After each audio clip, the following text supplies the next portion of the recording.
Hi guys, welcome back to our YouTube channel. So in this video tutorial, I'm going to show you on how to fix Microsoft Rewards. There is a problem with your account or order. So the first thing that you'll need to do is to open your Microsoft account and then log in. Okay? And when you scroll down, you will see different activities where you can earn points. Okay?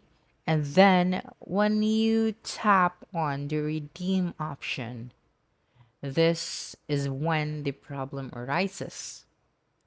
Okay, so you will get that notification that there's a problem with your account or order. So in order to fix that, you will then just have to scroll down all the way to the bottom and then click on the contact Microsoft Rewards support. Okay, and then you will then just have to wait.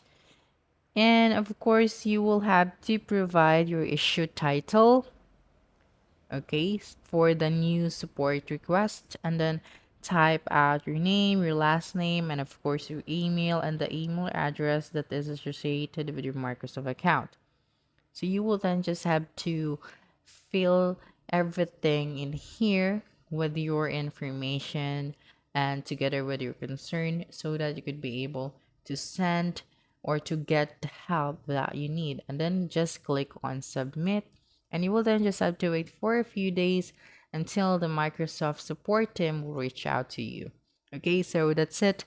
Don't forget to subscribe to our YouTube channel for more video tutorials in the future. Bye bye.